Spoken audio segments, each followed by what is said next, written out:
Juan Fernandez to Lobos and Northward. We did not get to anchor till 6 at night on February 1st, and then it fell calm. We rowed and towed into the anchor ground about a mile offshore, 45 fathom water, clean ground. The current sets mostly along shore to the southward. This morning we cleared up ship and unbent our sails, and got them ashore to mend and make tents for our sick men. The governor, though we might as well have named him the absolute monarch of the island, for so we called Mr. Selkirk, caught us 2 goats which make excellent broth, mixed with turnip tops and other greens, for our sick men, being 21 in all, but not above 2 that we account dangerous. The Dutchess has more men sick and in a worse condition than ours. February 3rd. Yesterday in the afternoon we got as many of our men ashore as could be spared from clearing and fitting our ship to wood and water. Our sail makers are all mending our sails, and I lent the Dutchess one to assist them. This morning we got our smith's forge put up ashore, set our coopers to work in another place, and made a little tent for myself to have the benefit of the shore. The Dutchess has also a tent for their sick men, so that we have a little town of our own here, and everybody is employed. A few men supply us all with fish of several sorts, all very good, as silverfish, rockfish, pollock, cavallos, old wives, and crawfish in such abundance, that in a few hours we could take as many as would serve some hundreds of men. There were sea fowls in the bay as large as geese, but eat fish. The governor never failed of getting us 2 or 3 goats a day for our sick men, by which, with the help of the greens and the goodness of the air, they recovered very fast of the scurvy, which was their general distemper. 'Twas very pleasant ashore among the green pimento trees, which cast a refreshing smell. Our house was made by putting up a sail round 4 of 'em, and covering it atop with another sail, so that Captain Dover and I both thought it a very agreeable seat, the weather being neither too hot nor too cold. We spent our time till the 10th in refitting our ships, taking wood on board and laying up water, that which we brought from England, and St. Vincent being spoiled by the badness of the casks.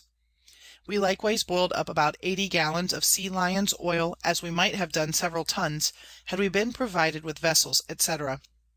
We refined and strained it for the use of our lamps and to save our candles, though sailors sometimes use it to fry their meat, when straitened for want of butter, &c., and say 'tis agreeable enough.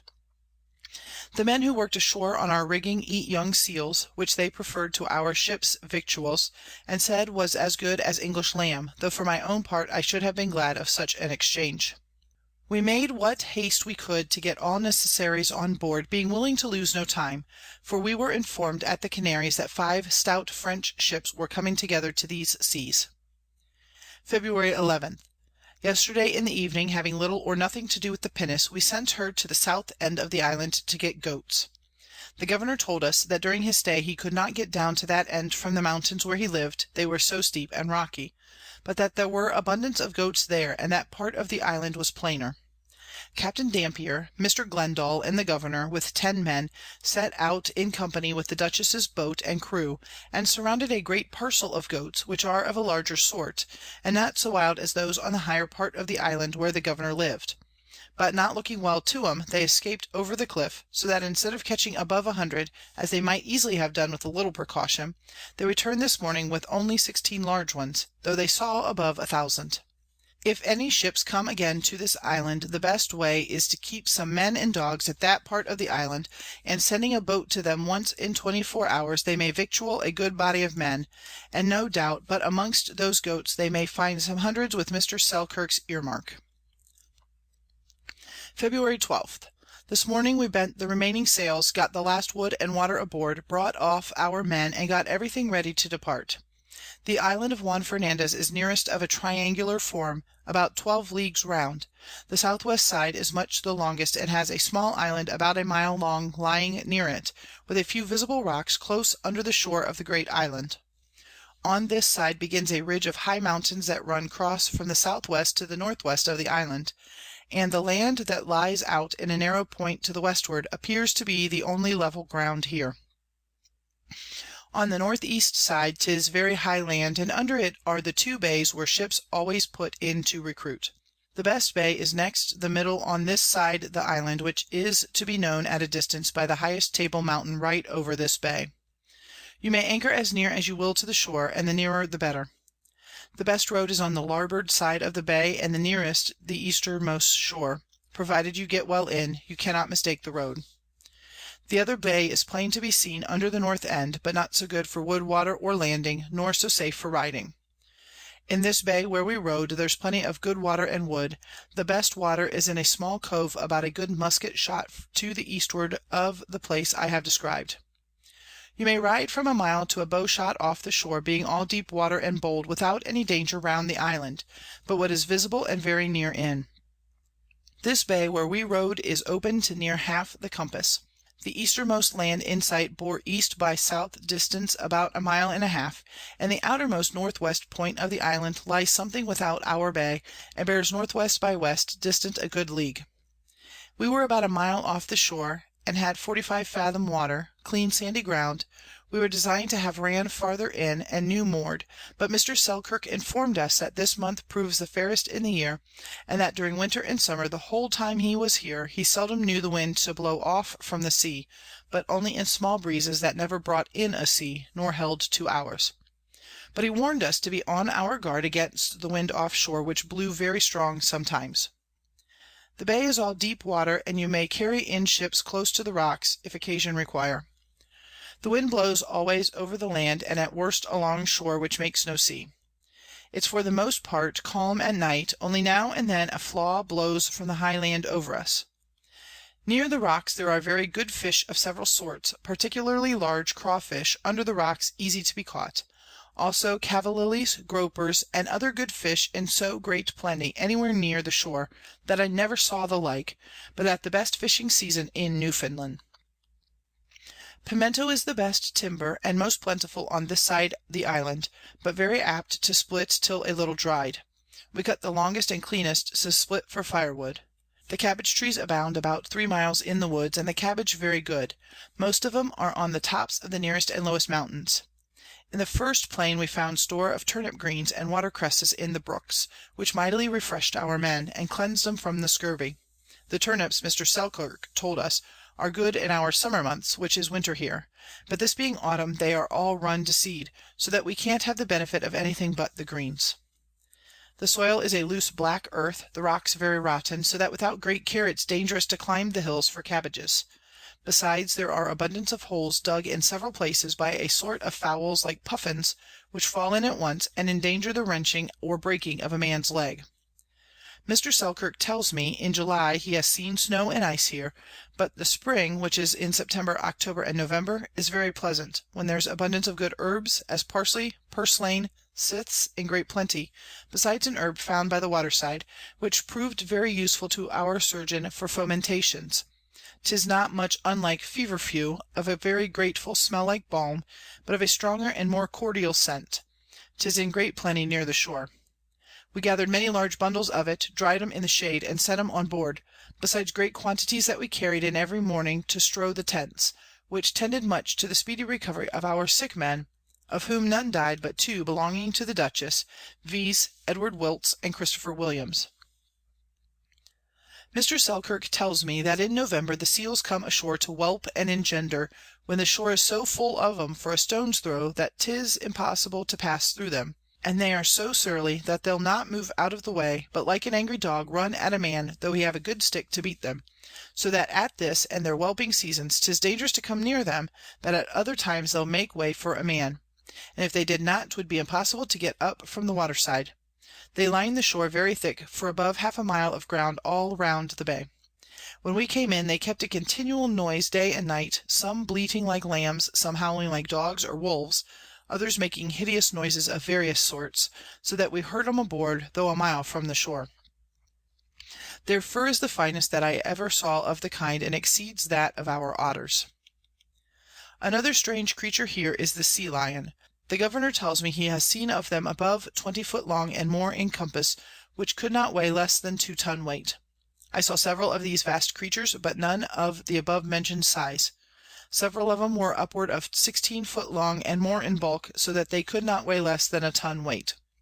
The shape of their body differs little from the sea dogs or seals, but have another sort of skin, a head much bigger in proportion, and very large mouths, monstrous big eyes, and a face like that of a lion, with very large whiskers, the hair of which is stiff enough to make toothpickers. These creatures come ashore to engender the latter end of June and stay till the end of September, during all which time they lie on the land and are never observed to go to the water, but lie in the same place above a musket shot from the water side, and have no manner of sustenance all that time that he could observe. I took notice of some that lay a week, without once offering to move out of the place whilst I was there, till they were disturbed by us. But we saw few in comparison of what he informs us he did, and that the shore was all crowded full of them a musket shot into the land. I admire how these monsters come to yield such a quantity of oil. Their hair is short and coarse, and their skin thicker than the thickest ox hide I ever saw. We found no land bird on the island, but a sort of black bird with a red breast, not unlike our English blackbirds, and the humming bird of various colours, and no bigger than a large humble-bee. Here is a small tide, which flows uncertain, and the spring tide flows about 7 foot. I shall not trouble the reader with the descriptions of this island given by others, wherein there are many falsehoods, but the truth of this I can assert from my own knowledge. Nor shall I insert the description of the cabbage and pimento trees, being so well known and so frequently done, that there's no manner of need for it. I have insisted the longer upon this island, because it might be at first of great use to those who would carry on any trade to the South Sea. February 13th. At a committee held on board the Dutchess the 13th of February, 1708-9.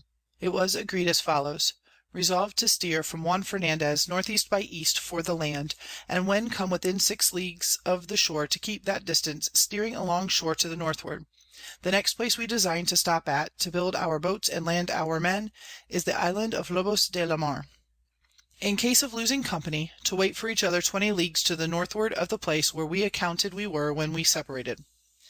Then to lie at 6 leagues distance from the shore the space of 4 days, and to proceed with an easy sail for Lobos, in case of not meeting, taking special care of the rocks called Hormigos, lying about that distance off from Cayo, the seaport of the city of Lima.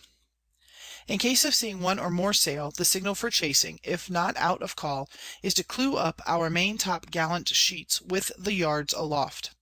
And the general method we design to take in chasing is, for the ship that sails best or is nearest the chase, to chase directly after the sail discovered, and the other to keep to or from the shore at a convenient distance, as occasion shall require, to prevent being known. And if the ship that is nearest the chase believes her to be too big for one ship alone, then to make the same signal, or any other plainer to be distinguished than the signal for the chase. And if either ship comes up with the chase, and have her in possession or under command, if in the day, to show a white jack on the main top mast head, and if in the night, to make 2 false fires, and carry as plain lights as possible. To leave off chase, the signal by night is 1 good light at the main top mast head, and to fire no gun, but in a fog, or very thick weather, either night or day, to prevent being discovered. To leave off chase by day, the signal is to haul down the topsails, keeping out our main top gallant staysail, and in case of losing company we refer ourselves to our weekly signals to discover each other. In case either ship in chase or otherways should run into any danger of shoal water or other kind, then the ship in such danger is to fire a gun with a shot, and to stand from it.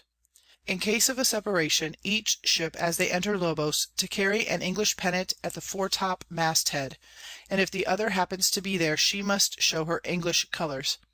And if either ship anchor short of the road, she shall put out 3 lights, viz. at the main top mast head, poop, bolt spirit end.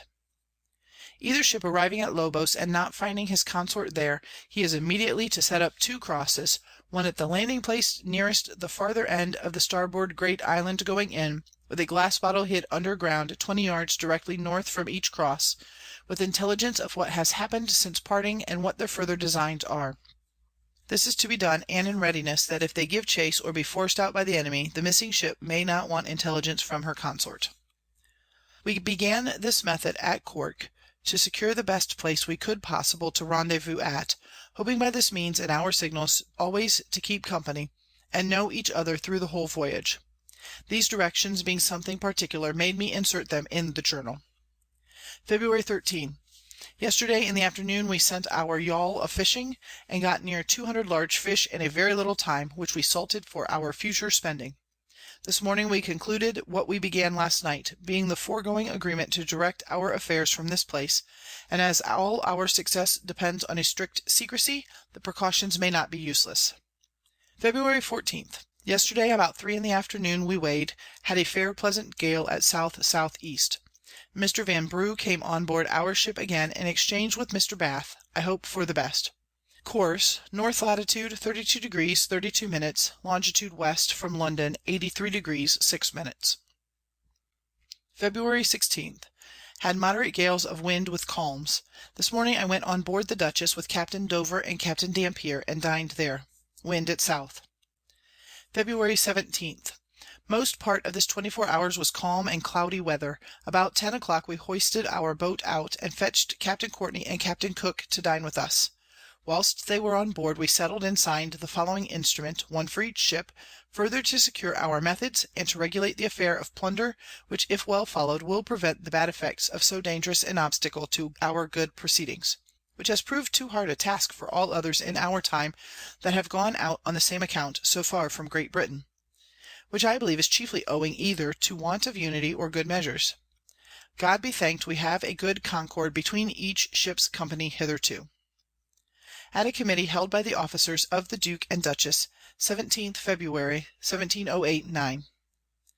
Mr. George Underhill, Mr. David Wilson, Mr. Lance Appleby, Mr. Sam Worden. You being chosen by the officers and men on board the Duke to be managers of the plunder which we may take in our cruising at sea on the coast of New Spain, 'tis our order that Mr. Lance Appleby and Mr. Samuel Worden do go and continue aboard the Dutchess, in the place of 2 other men from them, who are to search all persons that return from such prize or prizes that may be taken by either ship, as also all persons that the captains of either ship shall give leave, whose advice you are continually to follow, and apply to them for assistance if occasion require, and immediately to inform of any persons belonging to either ship that shall be perceived to use clandestine methods to hide plunder, or endeavour to avoid the searching them. If the ships Duke and Duchess are separated when any prize is taken, then one of you is to be on board the prize and the other to remain on board the ship, and in each place be very strict and keep an exact account of what comes to your hands, and as soon as possible secure it in such manner as the captain of either ship shall direct, still observing the command of the superior officer on board the prize, who is also to assist you to the utmost of his power. If any person not concerned in this order, nor employed in the same by Captain Courtney, concerns himself with the plunder, except the commanding officer, you are to forbid him, and if he disobeys, to give immediate information of such person or persons. You are not to encumber the boats with chests or plunder out of any prize at first coming aboard, but mind what you see. And the first thing you are to do is to take account of what you find aboard that is plunder, and remove nothing without the captains of either ship's orders, or in case of their absence, the chief officer or officers of either ship that shall be aboard the prize, to avoid trouble and disturbance. You are by no means to be rude in your office, but to do everything as quiet and easy as possible, and to demean yourselves so towards those employed by Captain Courtney that we may have no manner of disturbance or complaint, still observing that you be not overawed nor deceived of what is your due in behalf of the officers and men. The persons appointed to be managers by the Dutchess were the underwritten, John Connolly, Simon Fleming, Simon Hatley, Bartholomew Rowe, to whom the foregoing orders were also given and signed by the committee. Thomas Dover President, Woods Rogers, Stephen Courtney, William Dampier, Edward Cook, Robert Fry, Charles Pope, Thomas Glendall, Carleton Vanbrugh, John Bridge, William Stratton, John Rogers, John Connolly, William Bath, George Milburn, John Ballet. February 17th. Captain Courtney and Captain Cook being aboard, we agreed that Mr. Appleby should appear for the officers on board the Dutchess, and Samuel Worden for the men. Mr. Simon Hatley and Simon Fleming were to have the like charge on board of us, to manage the plunder according to the foregoing orders. February 18th. About 3 yesterday afternoon we saw the main distance 9 leagues, it's very high land with several islands. February 28th. Yesterday afternoon we came within about 6 leagues of very high land. This morning we put both pinnaces in the water to try them under sail, having fixed them with each a gun after the manner of a paterero, and all things necessary for small privateers, hoping they'll be serviceable to us in little winds to take vessels. Wind at south and south by east. March 1st, having little wind and smooth water, we heeled both ships and tallowed. March 2nd, we are in sight of land, distant 12 or 14 leagues. Within the country there's a vast high ridge of mountains, named Cordilleras, all along this course. Some parts I believe are full as high, if not higher, than the Pico Tenerife, with snow on the top. We had a good observation, latitude 17 degrees 3 minutes, longitude 70 degrees 29 minutes west from London. March 4th, fine pleasant weather with fresh gales of wind. This day we came to an allowance of 3 pints of water a man per day, though we had a good stock aboard. My reason for it was, that we might keep at sea some time and take some prizes, and not be forced to discover ourselves by watering, before we attempted anything ashore. Because an enemy being once discovered, there's nothing of value, as I'm informed, puts to sea from one end of the coast to the other. They have great conveniences of giving notice by expresses and strict orders for all officers on the shore to keep lookers out upon every headland. March 8th. Fine pleasant weather, a brisk gale at southeast. At 3 this morning we lay by, and at 6 saw the land distant about 14 leagues, after which I made sail. The Dutchess had a boy fell out of the mizzen top down on the deck and broke his leg, of which he is in a fair way to recover. Latitude 12 degrees 31 minutes, longitude 84 degrees 58 minutes. March 9th. Fair weather, a moderate gale at southeast. We go under an easy sail, in hopes of seeing rich ships either going or coming out of Lima, being now near it. We keep about 7 leagues from shore, to prevent our being discovered. We shall not lie long there, but design to go for Lobos to build our boats, and get things ready to land at Guayaquil. March 10th, pleasant weather, moderate gales at southeast. This morning, perceiving white rocks at a distance which looked like ships, we brought to, and sent our boats under the shore, having kept them ready astern 4 days, that if we saw a sail near the shore, they might take to them, to prevent their discovering us to those on the continent. March 13th, fair weather, moderate gales at southeast. This morning we ran near land, and the Dutchess kept in the offing, to see if we could meet any of the traders, there being, as I am informed, ships of good value sometimes on this coast. Our men began to repine, that though come so far, we have met with no prize in these seas. March 14th. The nights are very cold in comparison of the days, which are warm enough, but not so hot as I expected in this latitude. Here's never any rain, but great dews in the night, almost equivalent to it, though the air be generally serene. At 8 last night we hailed up north-northwest for the island Lobos. March 15th. We saw land yesterday, and supposing it was Lobos, stood off and on all night. In the morning it proved very hazy till 10, when we saw it again right ahead, but we stood nearer till we were convinced it was not Lobos, but the main land of Peru within it. So we stood off at 12 and had a good observation, latitude 6 degrees 55 minutes. March 16th. Yesterday afternoon we spied a sail, our consort being nearest soon took her. She was a little vessel of about 16 ton, belonging to Payta, and bound to Chiripe for flour, with a small sum of money aboard to purchase it. The master's name was Antonio Heliagos, a Mustis, begotten between an Indian and a Spaniard. His company was 8 men, one of them a Spaniard, one a negro, and the rest Indians.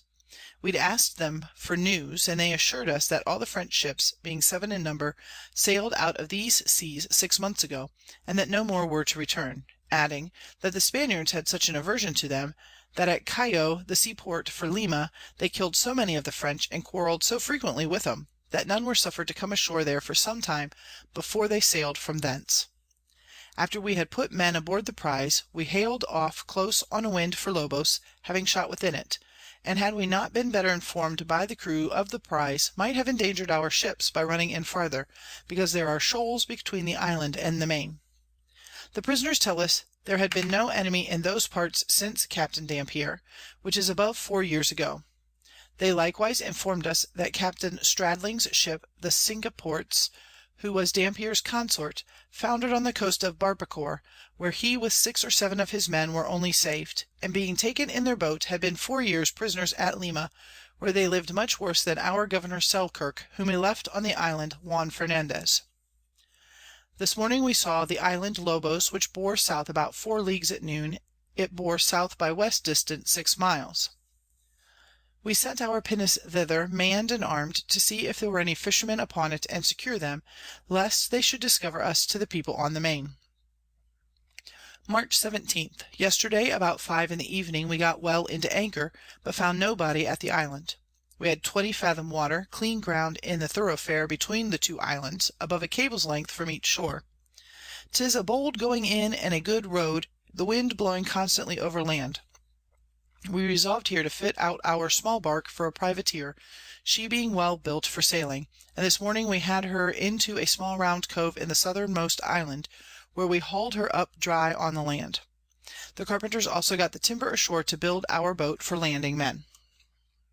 March 18. In the evening we launched our small privateer, having cleaned her bottom well, called her the Beginning, and appointed Captain Cook to command her. We got a small spare mast out of our ship, which made her a new mainmast, and our mizzen-top sail was altered to make her a mainsail.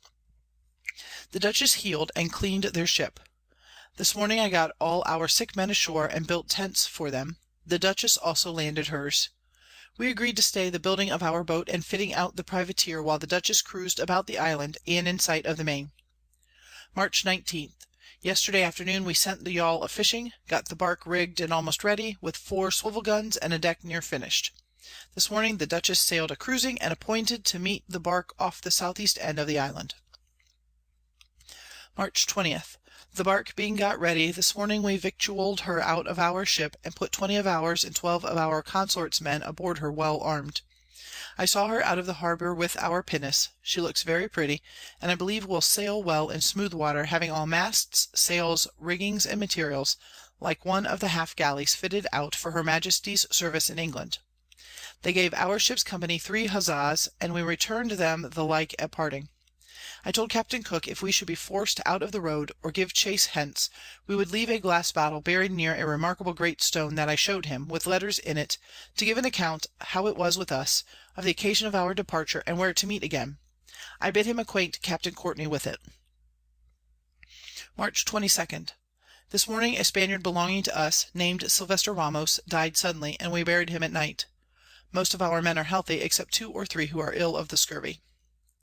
March 23. This morning we began to scrub our ship, and cleared abundance of barnacles off her bottom almost as large as mussels. A ship grows foul very fast in these seas. March 25. We caught plenty of very good fish. The seals are numerous here, but not so many as at Juan Fernandez. A large one seized a stout Dutchman, had like to have pulled him into the water, and bit him to the bone in several places, in one of his arms and legs. March 26. This morning the Dutchess came in with a prize called the Santa Josepha, bound from Guayaquil to Truxillo, burden about 50 tons, full of timber, with some cocoa and cocoa nuts, and tobacco, which we distributed among our men. The Dutchess and Beginning took her between this island and the main. She had very little of value on board. March 27. This morning we gave our ship a good heel, and tallowed her low down. A Dutchman belonging to the Dutchess died of the scurvy ashore, and was buried on the island. March 30. Yesterday afternoon we got the second prize, which we called the Increase, aboard us, and cleaned her. We brought all off shore, and launched our new boat to tow at our stern, and at 10 o'clock came to sail, after we had put Mr. Stratton to command the Beginning, and all our sick men and a doctor of each ship aboard the Increase, of which Mr. Selkirk, our second mate, was appointed master. By observation we had here, this island lies in latitude 6 degrees 50 minutes south, the variation 30 degrees 30 minutes easterly, and I reckon it lies in the longitude of 87 degrees 35 minutes west from London. The 2 largest islands, called Lobos de la Mar, to distinguish them from others called Lobos de la Terra, within 2 leagues of the land, are about 16 leagues from the main, and 6 miles in length. There's another small island close by the eastermost to windward, not half a mile long, with some rocks and breakers near the shore, all round and off of each side of the entrance to the road, which is bold and has no visible danger. There's a passage for boats to windward to come into the road, which is to the leeward of these islands in a sound between them. 'Tis not half a mile broad, but above a mile deep, has from 10 to 20 fathom water, and good anchor ground. There's no coming in for ships but to leeward of the islands. We went in with a small weather tide, though I never perceived it flow above 3 foot whilst we lay here. The wind commonly blows southerly, veering a little to the eastward. On the easternmost island, which was on our larboard side as we lay at anchor in the Sound, there is a round hummock, and behind it a small cove, very smooth, deep, and convenient enough for a ship to careen in. There we hauled up and fitted our little frigate.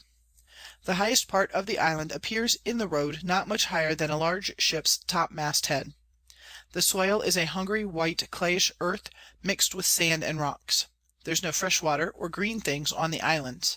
There's abundance of vultures, alias carrion crows, which looked so like turkeys that one of our officers at landing blessed himself at the sight and hoped to fare deliciously here. He was so eager that he would not stay till the boat could put him ashore, but leaped into the water with his gun, and getting near enough to a parcel, let fly at him. But when he came to take up his game, it stunk insufferably, and made us merry at his mistake. The other birds here are penguins, pelicans, boobies, gulls, and a sort of fowls like teal that nestle in holes on the land. Our men got loads of him, which they skinned and praised them for very good meat. We found abundance of bulrushes and empty jars that the Spanish fishermen had left ashore. All over this coast they use jars instead of casks for oil, wine, and all other sorts of liquids. Here's abundance of seals and some sea lions. The seals are much larger than at Juan Fernandez, but the fur not so fine. Our people killed several with a design to eat their livers, but one of our crew, a Spaniard, died suddenly after eating 'em. I forbade the use of 'em. Our prisoners told us they accounted those old seals very unwholesome.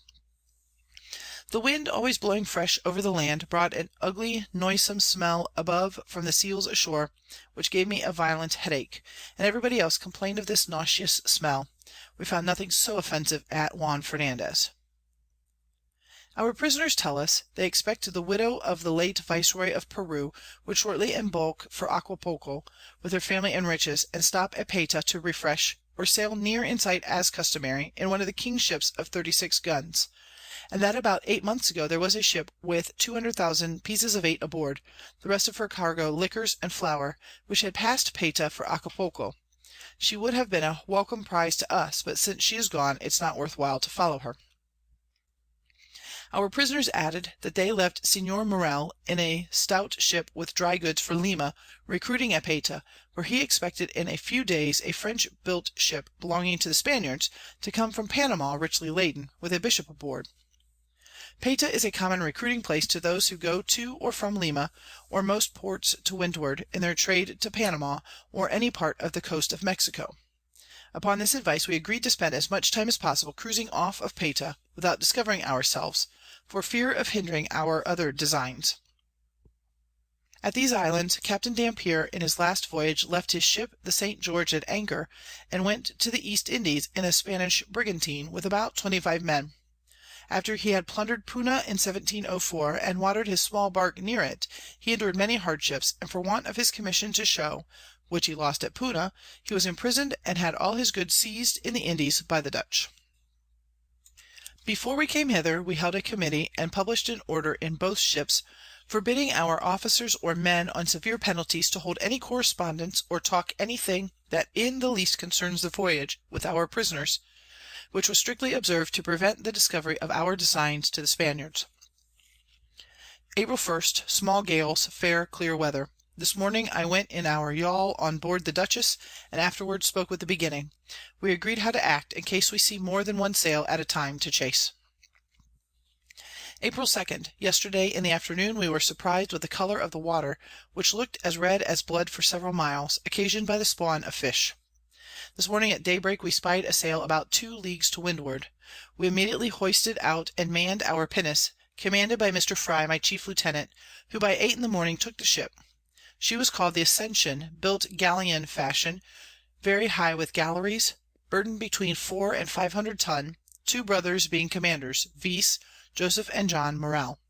She was laden with dry goods and timber, had above 50 negroes, and several passengers bound from Panama to Lima. April 3rd, we immediately manned this prize, took some of the Spaniards out of her, and put in Mr. Fry commander. We found a good stock of fresh provisions on board. In the evening we saw another sail, which the beginning took, and brought her to the rest this morning. She was a vessel of 35 tons, laden with timber from Guayaquil to the Chansey, near Lima. The master's name was Juan Guastelos, the crew 11 white men and 1 negro. We agreed with the Dutchess and beginning when and where to meet, and having all our stations appointed, they left us. We were inform'd by the Prisoners that the Bishop of Chokeaqua, a place far up the Country in the South Parts of Peru, was to have come from Panama in this Vessel for Lima, in his way to the said Bishoprick; but the ship springing a leak at Panama, he went on board a French built ship belonging to the Spaniards that was following them for Lima, but would stop at Payta to recruit, as the Morels had done. Being near that place, we resolved to watch narrowly in order to catch the ship with his lordship. April 4. About 6 in the evening we parted with Mr. Frye in the great prize, having ordered him with the 2 other prizes to keep together, and ply about 8 leagues off shore in sight of the hummocks called the Saddle of Payta, because they appear in that shape with low land betwixt 'em. We stood in for the shore, and next morning saw a ship to leeward, and gave chase. She made a signal, by which we knew her to be the Dutchess, but being at a distance, and we not having kept out our signal long enough, they did not see it. We kept on sail till we came near her, which made them clear their ship in order to fight. I did this to surprise them, and at noon went on board. April 5. I kept the Dutchess company till the evening, and whilst I was on board her, the beginning came down to us. We agreed on an exact station, the beginning to keep close in with Payta, the Dutchess 8 leagues to leeward, and I to lie right off of Payta about 7 or 8 leagues a little to windward. Just as the sun set I left them. They fancied they saw a sail, and chased in great haste, but we saw nothing except the blowing of a whale, of which there are abundance on this coast. Wind from the S.E. by S. to the E.S.E. April 6. We came up with our 3 prizes about 4 o'clock in the afternoon, and found all in good order. Mr. Frye had fitted out the great boat we built at Lobos, which we called a launch, with sails and oars, ready to give chase if they saw anything in little winds, having men enough for that end in these peaceable seas, where they are in no fear of an enemy. April 7. At 8 this morning the Saddle of Payta bore ENE 7 leagues, at noon NE distant 10 leagues. I went on board the galleon to Mr. Frye, and stationed him again, leaving signals for the other 2 if he saw him, and after having dined on a good quarter of mutton and cabbage with him, which is a great rarity to us here, I came on board, in order to leave him the second time. Mr. Vanbrugh threatening to shoot one of our men at Lobos, only for refusing to carry some carrion crows that he shot, and having lately abused Captain Dover, as he said, the latter desired a committee might be called to examine into Mr. Vanbrugh's conduct, and we came to the following issue: that Mr. Vanbrugh had committed sundry misdemeanours, and according to our orders, we not believing him a fit person to be one of the committee, had chosen Mr. Samuel Hopkins in his stead, which was signed and agreed to by all the committee in both ships. At the same time, while we were together, we had a second committee, which concluded as follows: We have examined and do approve of all the proceedings and transactions since our leaving the island of Grande on the coast of Brazil, both as to punishing offenders, our dispatch at Juan Fernandez, and staying at Lobos to build our boat, and acting in all cases for the best of our intended voyage to this time.